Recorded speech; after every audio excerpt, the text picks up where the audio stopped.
Hi, my name is Adam Whitmer, and I'm your host here at ComplianceCohort.com. Today's topic is compliance management systems. We're going to talk about what a compliance management system is and what a compliance management does. So first of all, what does a compliance management system do, or a CMS? Well, it does a number of things. First of all, it is how an institution establishes its compliance responsibilities. It outlines what is supposed to be done. It's also how an institution communicates those responsibilities to its employees, how it ensures responsibilities are incorporated into business processes.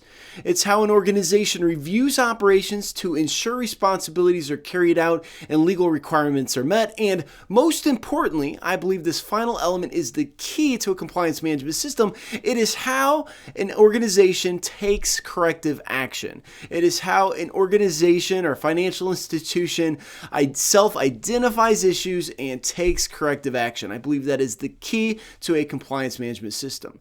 Now, there are certain elements that go into a compliance management system, and each regulator has a little bit different requirement, but it's essentially the same.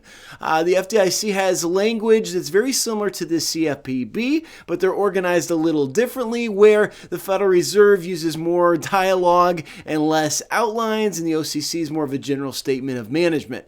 Regardless of who your regulator is, we can look at what the CFPB requires of a compliance management system, or what their expectations are. So the CFPB has two main elements for a compliance management system, the first being board and management oversight, and the second being a compliance program, which has several sub-elements in it. So the first piece is board and management oversight.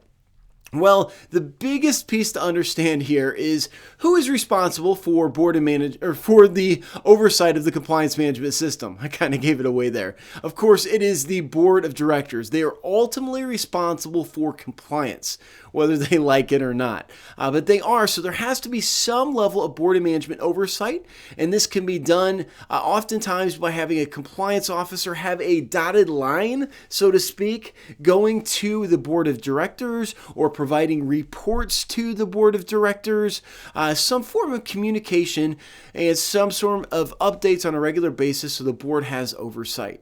Now, the second piece of a compliance management system is a compliance program, and there are several sub-elements. The first sub-element is policies and procedures.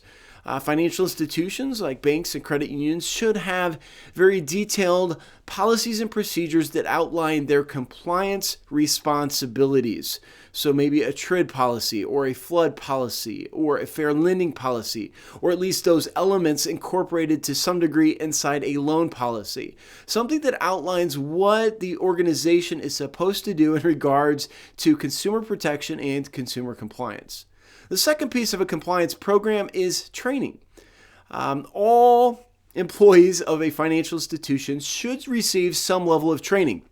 But that training doesn't have to be super in-depth on every possible nook and cranny of compliance. It should be appropriate for the position that the training is going for.